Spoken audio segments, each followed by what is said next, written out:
तो फिर component knowledge antenna channel के अंदर आपका स्वागत है। आज हमारे नेटवर्क के कोर्स को हम और आगे बढ़ाते हैं। तो मैंने पिछली वीडियोस के अंदर मैंने आपको बहुत कुछ समझा दिया था कि हमारे कंप्यूटर के अंदर वायरलेस नेटवर्क क्या होता है, कितने तरह के नेटवर्क की टाइप्स होते हैं, मैंने आपको समझाया था। तो यहाँ पर हमारी वाईफाई सिस्टम जो भी जैसे टीओ की वो भी को वायरलेस टेक्नोलॉजी है, और उससे पहले ब्लूटूथ टेक्नोलॉजी का सिस्टम था, मैंने आपको समझाया था।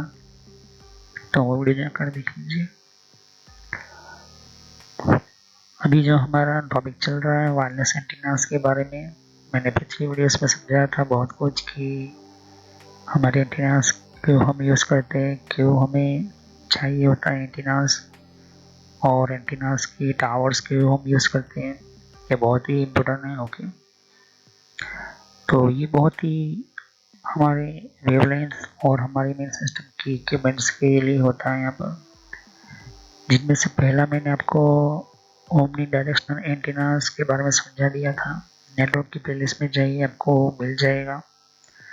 तो ओमनी डायरेक्शनल एंटीनास मैंने कहा था कि वो चारों तरफ जो है लाइक बॉल की तरह वो चारों ओर जो है अपनी फ्रीक्वेंसी जनरेट करते हुए अपना सिग्नल जो है वो भेजता है। ओके, तो ये कुछ इस तरह से ओमनी डायरेक्शनल ऐसे भी होते हैं, कुछ इस तरह से भी हमारे ओमनी डायरेक्शनल एंटीनास होते हैं।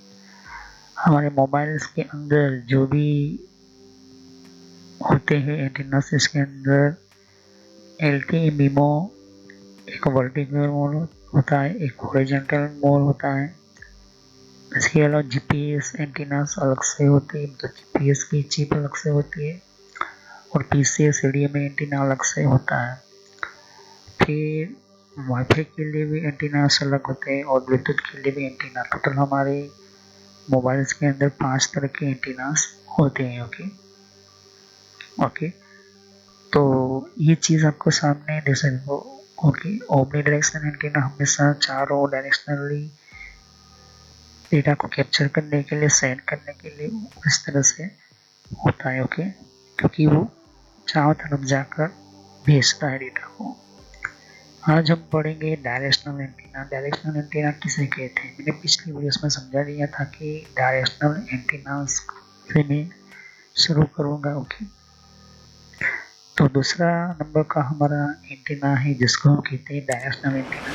तो चलिए वीडियो को समझते हैं, देखते हैं कि इस डायरेक्शनल एंटीनास की हमें क्यों ज़रूरत पड़ी थी और किस लिए हम डायरेक्शनल एंटीना हम यूज़ करते हैं।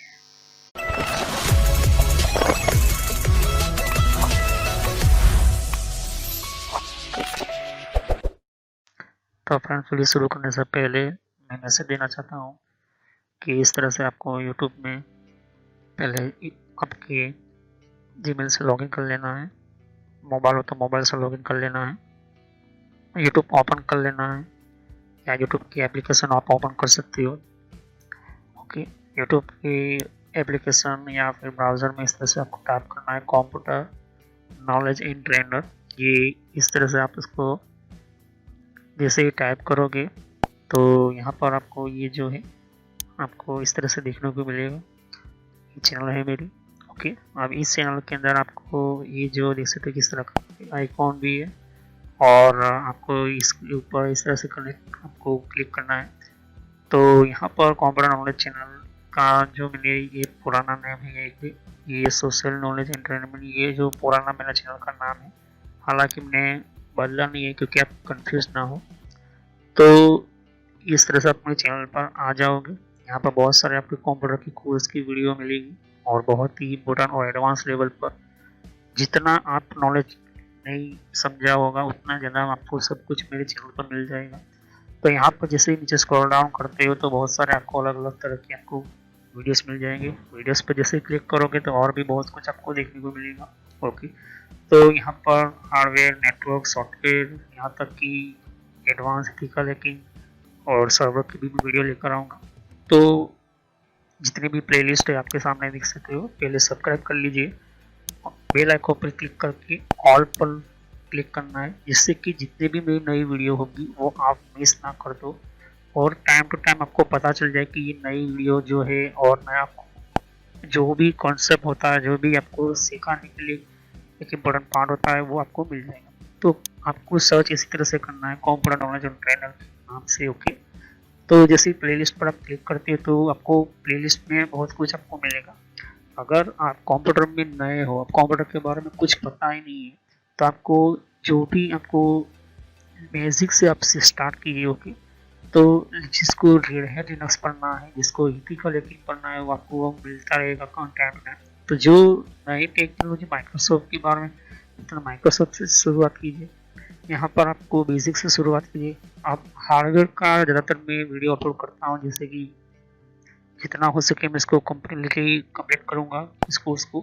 फिर नेटवर्क का आप देख सकते हो कि नेटवर्क का कोर्स जो है, जिनको नेटवर्क नहीं पता, कंप्यूटर की प्रॉब्लम में आता है, नेटवर्क का कॉन्सेप्ट क्लियर नहीं एडवांस लेवल पर, कंप्यूटर की पॉलिसी वगैरह, ऑपरेटिंग सिस्टम किससे इंस्टॉल करते हैं ये भी समझाया यहाँ पर, वो भी बताया यहाँ पर। विंडोज 7, 8.1, विंडो 10, 11 सब कुछ। और गूगल के अंदर डिफरेंट टाइप के ब्लॉगर वगैरह जो होती है, इनकी प्रोडक्ट्स वगैरह, और भी जीमेल वगैरह, पेटीएम क्या होता है, और भी बहुत कुछ आपको मैंने समझाया यहाँ पर। ओके, तो जितने भी आप देख सकते कि एंड्रॉइड क्या है, एंड्रॉइड की ट्यूटोरियल्स और मोबाइल डिवाइसेस वगैरह वो भी अपलोड करता रहता हूँ। जीमेल के बारे में आपको पता नहीं है, जीमेल क्या है, कैसे काम करता है, किस तरह से इसको अपडेट, इसके नए नए फीचर्स आए वो भी लिखिए।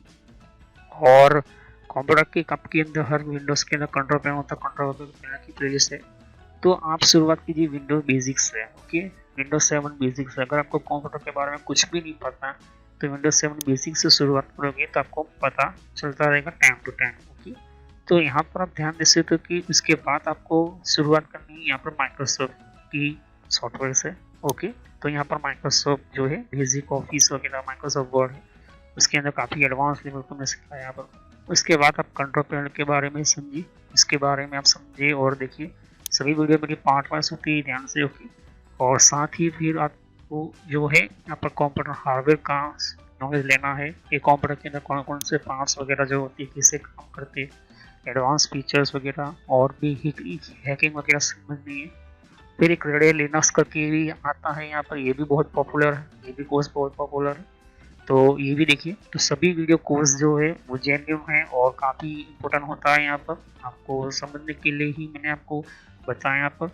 और फायरवॉल क्या होता है, फायरवॉल क्या होता है, फायरवॉल टेक्नोलॉजी क्या होती है, ये सब कुछ मैंने समझाया यहाँ पर। ओके, तो जैसे जैसे मैं कंटिन्यू करता जाऊँगा, नया नया वीडियो अपलोड करता जाऊँगा। ओके, तो इसके अलावा मेरे फेसबुक पेज के ऊपर भी आप विजिट कर सकते हो।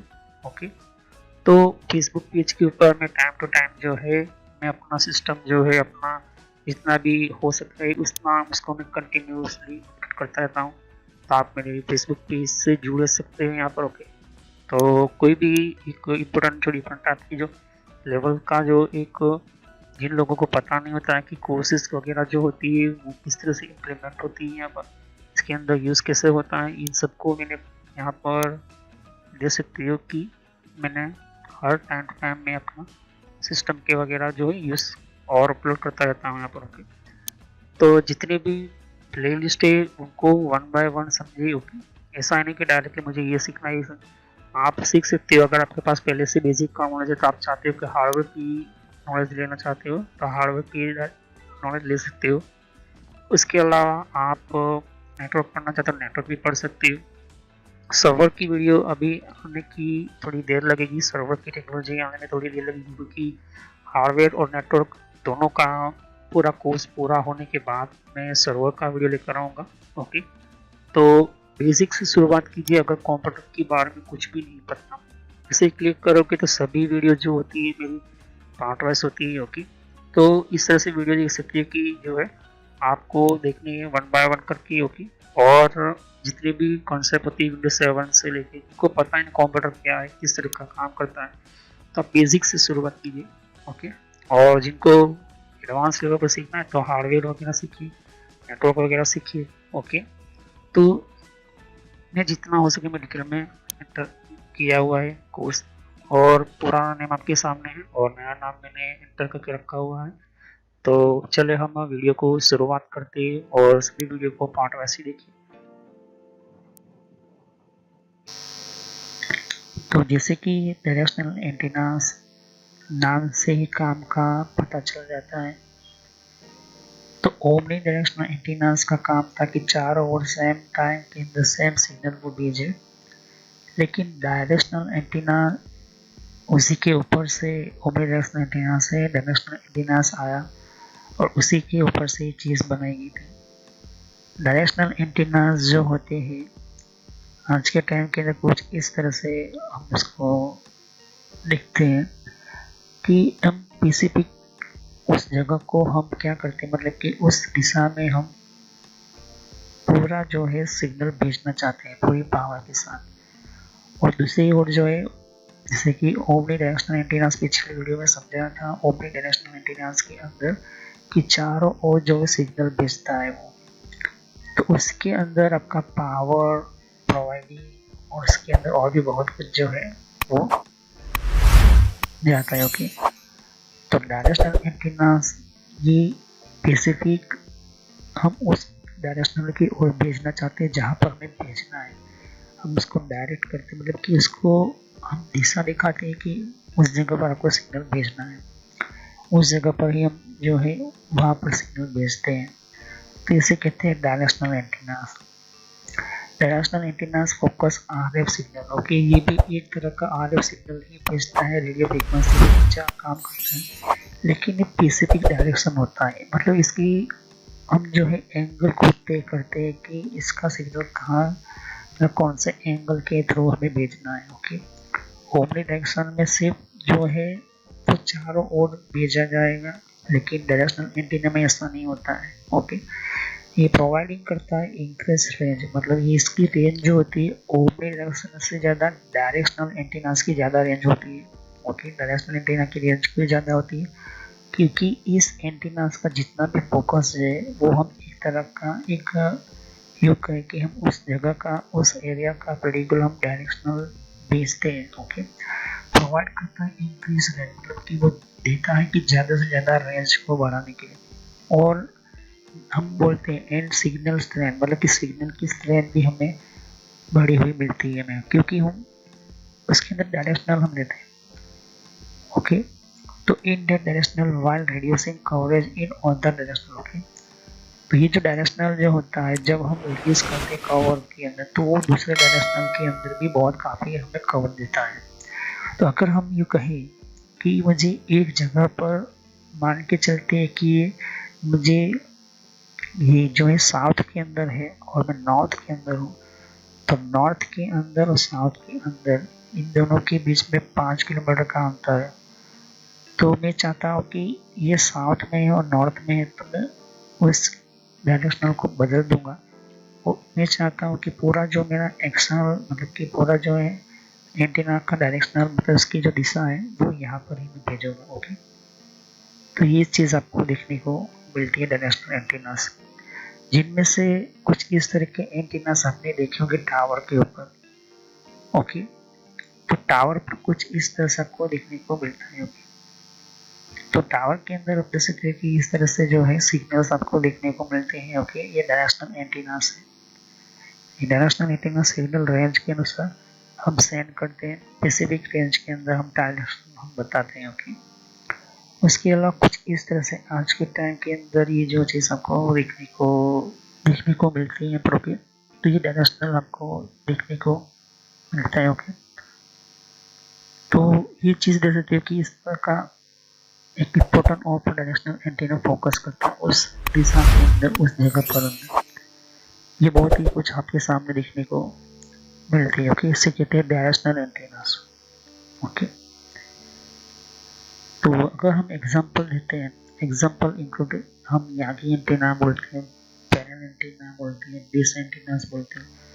तो Yagi antennas, panel antennas, dish antennas, ये सभी जो है डायरेक्शनल एंटीनास होते हैं। ओके, जिनमें से मैंने आपको 2 बता दी अभी। ओके, आगे हम बताएं, मैं बताऊंगा कि यागी एंटीना, पैनल एंटीना। तो ये जो है एक they are often use to point to point communication करने के लिए ही ये भेजा जाता है, या तो फिर इसका एक्सटेंड कवरेज खास तरह के एरिया को देने के लिए ही हम देते हैं। तो अगर पॉइंट टू पॉइंट मतलब एक पॉइंट से दूसरे पॉइंट के अंदर मुझे एक डायरेक्शनल बेसिस के अंदर मुझे भेजना है, तो वही मैं जो है डायरेक्शनल एंटीना में भेजूंगा।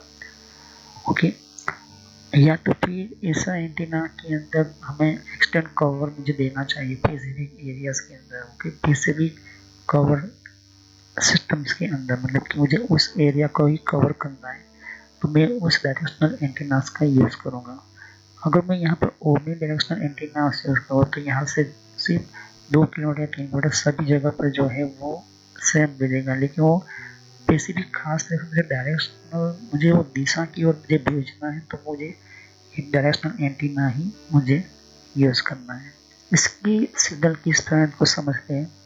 डायरेक्शनल एंटीना हमने डायरेक्शनल दिया, हमने एक दिशा दी, तो जहाँ पर ट्रांसमीटर होता है और रिसीवर होता है, ये दोनों की तरफ काम करता है। ऐसा नहीं कि ये सिग्नल होता है, लेकिन दोनों के अंदर कुछ जगह पर जो है ट्रांसमीटर ही यूज किए जाते हैं, कुछ जगह पर रिसीवर यूज किए जाते हैं, लेकिन कुछ जगह पर दोनों यूज करते हैं। यहाँ पर भी ट्रांसमीटर रिसीवर और यहाँ पर भी ट्रांसमीटर और रिसीवर होता है। ओके, तो यहाँ पर ध्यान से देखें कि ये जो है एक ही डायरेक्शनल मतलब एक ही दिशा की ओर बढ़ रहा है, यहाँ पर इसे कहते हैं डायरेक्शनल सिग्नल। इसकी इलेक्ट्रिक फील्ड और मैग्नेटिक फील्ड कुछ इस तरह से होती है। ओके, ध्यान से देखिए। ओके, तो यहाँ पर अगर हम इस सिग्नल्स के अंदर में एक एग्जाम्पल दूँ कि अगर हम मान के चलते हैं कि एक रेडियो वेव्स मतलब रेडियो सिग्नल्स है और एक टावर है और इसके अंदर डायरेक्शनल एंटीना रखा है। ओके, तो ये जो है ये सिग्नल उस डायरेक्शन में जा रहा है, मतलब उस दिशा की ओर बढ़ रहा है, तो हम कह सकते हैं कि ये डायरेक्शनल एंटीनास है। ये टावर पर हम लगाते हैं या तो फिर कोई भी ऊंची जगह पर होता है, इस वजह से हम उस डायरेक्शनल एंटीनास को उस दिशा की ओर हम एंगल करते हैं। ओके, तो जिस जगह पर हमें डायरेक्शनली एंटीनास में मोड़ना है उस जगह पर हमें ये डायरेक्शनल एंटीनास का यूज़ करना जरूरी है। ओके, तो जैसे कि आप देख सकते हो कि कोई भी हमारा डायरेक्शन होता है कि वो डायरेक्शन के अंदर आप उस जगह पर कि रिसीवर या ट्रांसमीटर को आप डेटा भेज रहे हो यहाँ पर। ओके, तो वेवलेंथ और मैग्नेटिक फील्ड पूरी सिस्टम होती है कुछ इस तरह से मिलती है। तो ये मैग्नेटिक फील्ड और ऊपर जो है इलेक्ट्रिकल फील्ड, तो इस तरह से जो है हमारा डेटा ट्रांसमिट होता है। ओके, क्योंकि हम इसको डायरेक्शन देखकर हम किसी एक जगह से दूसरे पॉइंट के अंदर हम ट्रांसफ़र कर रहे हैं। ओके, तो इस तरह से सिग्नल जो है वो स्टार्ट होता है, मतलब कि जगह से दूसरी जगह पर। तो ये उसी जगह पर हम उसी एरियाज़ के अंदर उसी जगह पर जहाँ वो हमें डेटा भेजना है उस एरिया के अंदर या तो फिर यूँ कहे कि उस पॉइंट की तरफ, जैसे कि नॉर्थ साइड मुझे भेजना तो मुझे उसको नॉर्थ साइड जो है उसको घुमा कर लगाना पड़ेगा। ओके, और यहाँ पर अगर ध्यान से देखें कि एक दो बिल्डिंग है, दोनों की डायरेक्शन आप देखिए यहाँ पर, अब दोनों के अंदर 15 किलोमीटर या 35 किलोमीटर है।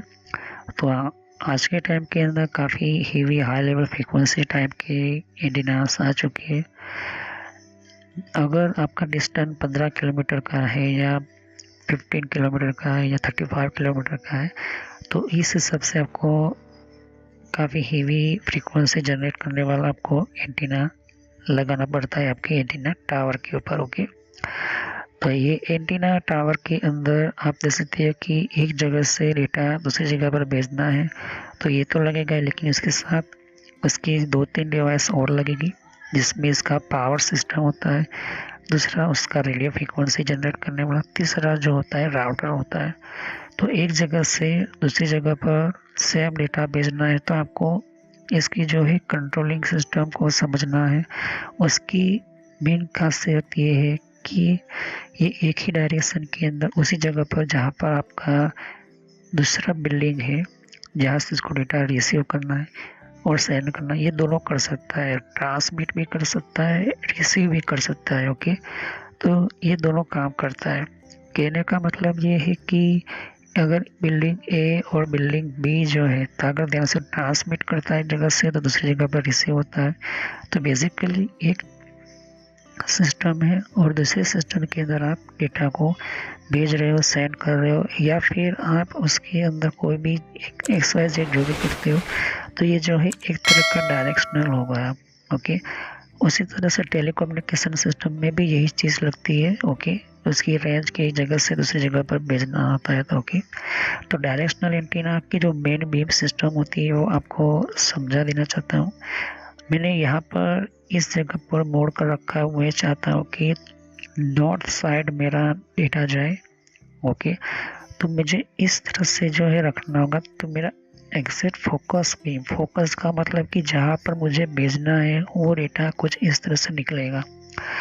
उसको कहते हैं मेन लोब। मेन लोब का मतलब होता है कि पूरा जो भी डेटा फ्रीक्वेंसी वाइज या जो भी सिस्टम में जा रही है, मतलब कि मेरा सिग्नल जा रहा है, ये इस तरह से होता है। और यहाँ पर ये पावर पॉइंट वगैरह, मतलब कि एफ पावर पॉइंट बोल सकते हो, या फिर आप अपने सिग्नल के मैग्नेटिक फील्ड को बोल सकते हो। ओके, जहाँ पर हम है उसको कहते हैं नल्स। ओके, और मैं यहाँ पर देख सकता हूँ कि एक वाई है, एक्स। ओके, और यहाँ पर इसका एलिवेशन जो होता है, एलिवेशन का मतलब कि 19 डिग्री से वो देख सकते हो कहाँ किस तरह से वो भेज रहा है यहाँ पर। ओके, तो डिपेंड पहला ये होता है, ये बहुत ही इम्पोर्टेंट है कि आप किस तरह से वो सेक्टर एंटीना या डायरेक्शनल एंटीना जो होती है वो उसकी पोजीशन देख लीजिए, क्योंकि यही मेन चीज़ होती है। ओके, तो इसके अंदर dipole antenna, patch antenna, grid antenna काफ़ी इम्पोर्टेंट होते हैं। ओके, 3 ये भी एंटीनास है। तो ये टावर में आपको देखने को मिल जाएगा ग्रिड एंटीना। हर एंटीना की फोकस पॉइंट, मतलब कि किस डायरेक्शन, मतलब कौन सी दिशा में उसको मोड़ना है, किस तरह से सेट करना है, ये बहुत ही इम्पोर्टेंट है। ओके, क्योंकि अगर आपने ये एंटीना आपका यहाँ पर आपने इधर फोकस किया है तो वो अच्छी तरह से वो नहीं भेज पाएगा। ऊपर से उसकी रेंज मान के चलते हैं कि 15 किलोमीटर, और आपने 3 किलोमीटर कम पड़ रहे हो तो वो जो है कैप्चर नहीं कर पाएगा अच्छी तरह से सिग्नल, ना ही वो ले पाएगा, ना ही आप सेंड कर पाओगे। तो जितनी डायरेक्शन है मान के चलते हैं कि यहाँ पर इस पॉइंट पर मैंने कोई एंटीना बनाया है, तो ये जो है 30 किलोमीटर की रेंज रखता है, तो मैं कम से कम 25 किलोमीटर के अंडर में मैं अपने सिस्टम को रखूँगा। मतलब कि 2-3 किलोमीटर और माइनस करके यहाँ पर रखूँगा। ओके, इससे होता क्या है कि आपका सिग्नल जो है अच्छी तरह से ट्रांसमिट होता है, अच्छी तरह से वो सिग्नल को वेव के फॉर्म में आपकी इलेक्ट्रिक मैग्नेटिक फील्ड को कैप्चर कर पाता है। सेकंड आपका जो होता है वो फिर वहाँ से आगे भेजना है, तो वहाँ से फिर से यही आपको मेथड एंटर करने, यहाँ से फिर मैं किसी और के और यहाँ पर भेज सकता हूँ। तो इस तरह से पूरा हमारा नेटवर्क जो है वायरलेसली चलता है। तो जिसमें पैच एंटीना, ग्रिड एंटीना काफ़ी है।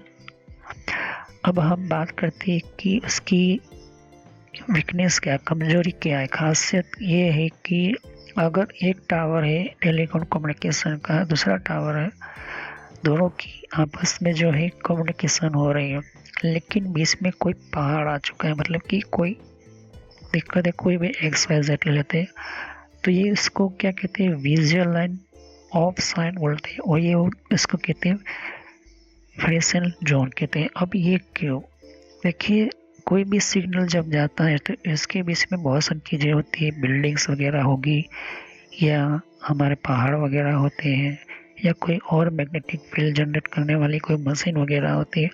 तो ये जो है वेव्स को काफ़ी रोकती है, काफ़ी हमें डैमेज भी पहुंचाती है वेव्स को। तो इसको उस जगह पर रखा जाता है, उस तरह से लोकेशन सेटअप की जाती है। और दूसरा कि इसकी जो टावर की हाइट होती है वो काफ़ी ऊंचाई पर रखते हैं, मतलब कि काफ़ी ज़्यादातर लोग 110 मीटर से शुरू करते हैं, कुछ लोग 80 मीटर से शुरू करते हैं, लेकिन ऑलमोस्ट 110 मीटर से शुरू होता है। मतलब कि आप कह सकते हो कि 80-90 फीट से ओके। लेकिन ज़्यादा ऊंचाई पर आपका टावर रहेगा, जितना ज़्यादा ऊंचा टावर पर आपका सिग्नल रहेगा उतना जो है ये सिग्नल को काफ़ी अच्छी तरह से सेंड कर पाएगा और रिसीव भी कर पाएगा। यहाँ पर ध्यान से देखिए कि अगर कोई बीच में कोई चीज़ रुकावट आ रही है तो सिग्नल जो है इन दोनों के बीच में दिक्कत होगी, क्योंकि दोनों सिग्नल भेज भी रहे हैं, रिसीव भी कर रहे हैं। ओके, इस तरह से आपको देखने को मिलता है।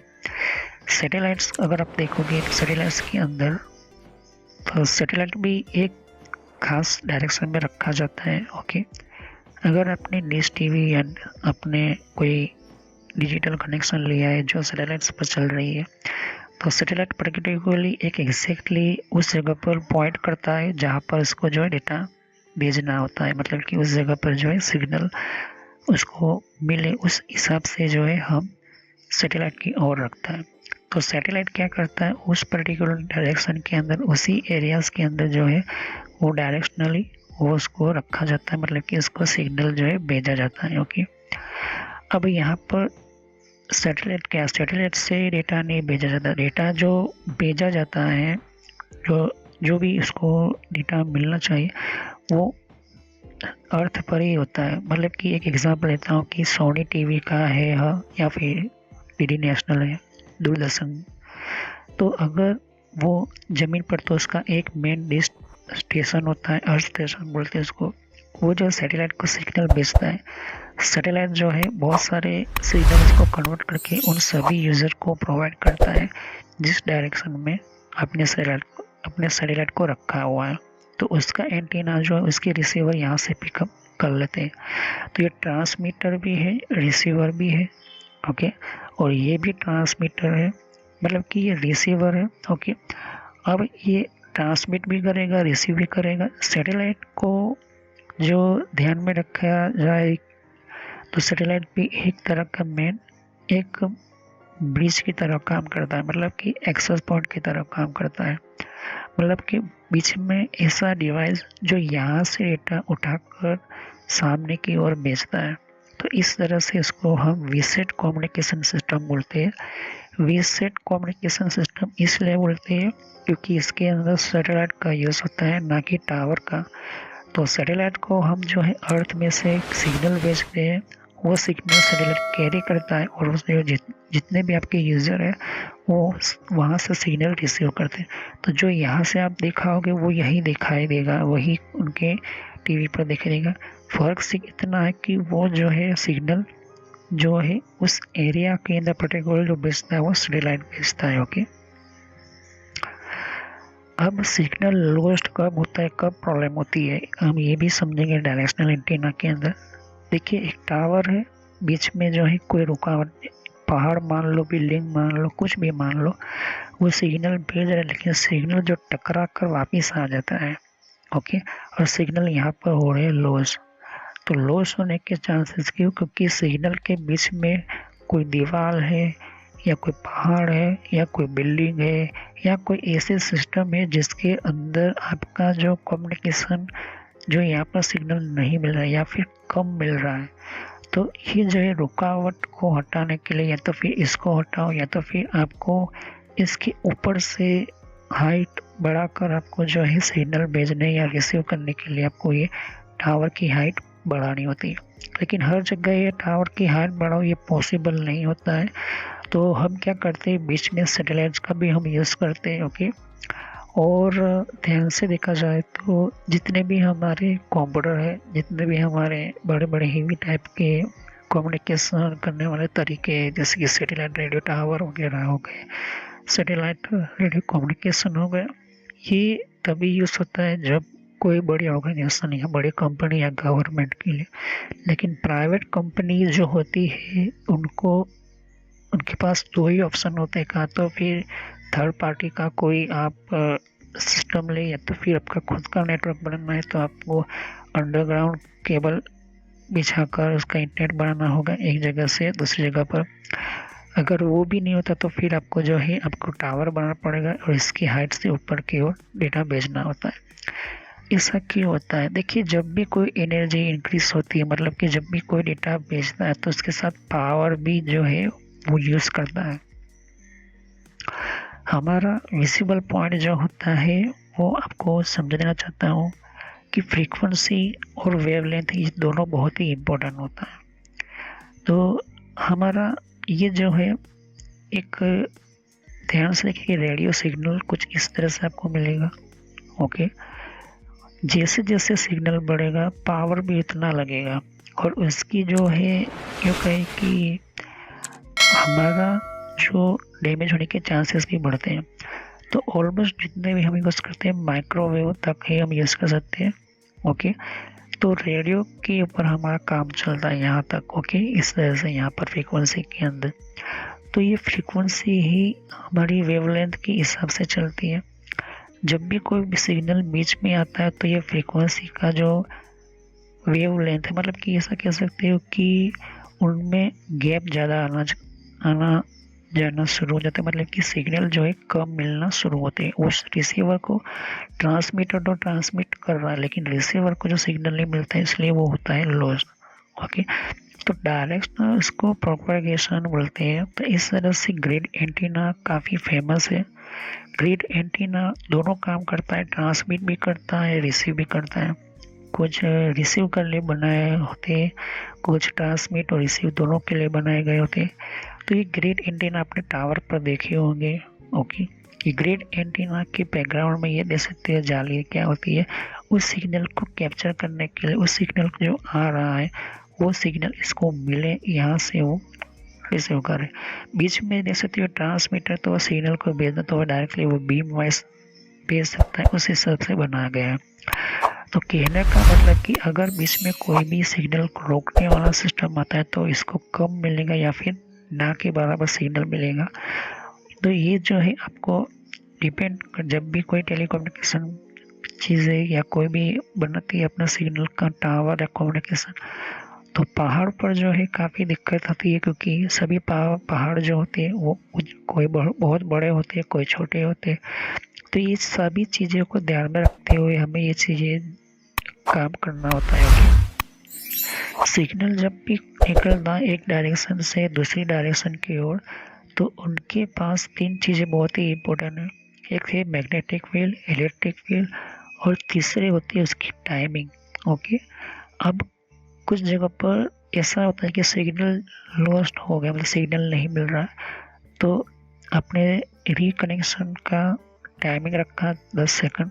10 सेकंड तक वो वेट करेगा, फिर वो एक सिग्नल यहाँ से सामने की ओर भेजेगा।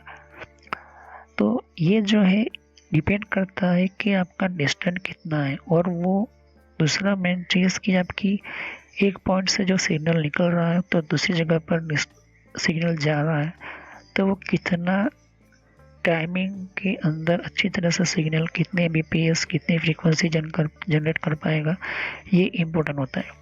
क्योंकि यही मेन चीज़ें आपको बताती है कि कैसे किस जगह पर आपको डेटा को ट्रांसमिट करना होता है। तो सेक्टर एंटीना ये बहुत ही इम्पोर्टेंट होता है इस तरह से, और डायरेक्शनल एंटीना भी आपको यही से काम करना होता है। क्योंकि तो डायरेक्शनल एंटीना और सेक्टर एंटीना में थोड़ा सा फ़र्क यही है कि आप डायरेक्शनल एंटीना के अंदर आप डायरेक्टली उस पॉइंट के ऊपर आप फोकस करते हो जहाँ पर आपको डेटा भेजना है या फिर सिग्नल भेजना होता है। ओके, जैसे कि ये देख सकते हो कि यहाँ पर इसको इस टावर के अंदर डेटा भेजना है, तो ये एक डायरेक्शनल एंटीना और सेक्टर एंटीना आप कह सकते हो। तो इस तरह से पैच एंटीना भी देख सकते हो, ये काफ़ी हेवी और हाई लेवल फ्रीक्वेंसी जो जनरेट करता है, बिल्कुल सेम यही काम करेगा इस तरह से। ओके, और इसकी वेव लेंथ देख सकते हो, यहाँ पर जो आपको ब्लू लाइन दिख रही है वो वेव लेंथ, दूसरा आपको ये देख सकते कि ये ग्रीन है वो मैग्नेटिक फील्ड, और ऊपर नीचे देख रहे कि वो इलेक्ट्रिकल फील्ड है। तो कुछ इस तरह से जो है डेटा का ट्रांसमिट मतलब कि सेटअप होता है। ओके, तो ये डिपेंड होता है कि आप किस तरह से इस फ्रीक्वेंसी को मेंटेन करते हो, कंट्रोल करते हो, और भी बहुत सारी चीज़ें जिसके अंदर आप कोई भी कम्युनिकेशन या कोई भी सिस्टम या कोई भी इससे वर्कआउट करने वाली जो सिस्टम्स होती है ये बहुत ही इम्पोर्टेंट होती है। तो नेक्स्ट वीडियो में आपको समझाऊंगा सेक्टर एंटीना क्या होती है, किस तरह से काम करती है। तो डायरेक्शनल एंटीना मैंने आपको समझा दिया। ओके, डायरेक्शनल एंटीना के अंदर तो उस पर्टिकुलर डायरेक्शन के अंदर जगह पर आपको डेटा भेजना है या सिग्नल भेजना है। नेक्स्ट वीडियो में यही से शुरू करूँगा। सेक्टर एंटीना क्या है, किससे काम करता है, किस तरह से हम उसको यूज़ करते हैं। तो thanks for watching my video. Have nice day. सभी वीडियो को पार्ट वाइज देखिए वरना आपको पता नहीं चलेगा। और ये बहुत ही इम्पोर्टेंट जितने भी एंटीनास हैं मैं आपको वन बाय वन समझाऊंगा। ओके, तो thank you. Have nice day.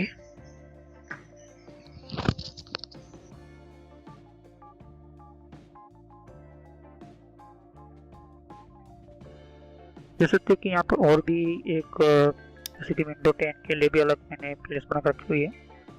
तो विंडो 10 के अंदर भी आप अलग अलग तरह की इन्फॉर्मेशन जैसे कि विंडोज 10 के अंदर भी तो विंडो 10 की भी आपको जानकारी मिलेगी। यहाँ पर डिफरेंट टाइप की अलग तरह की विंडो 10 की यहाँ पर सीरीज है।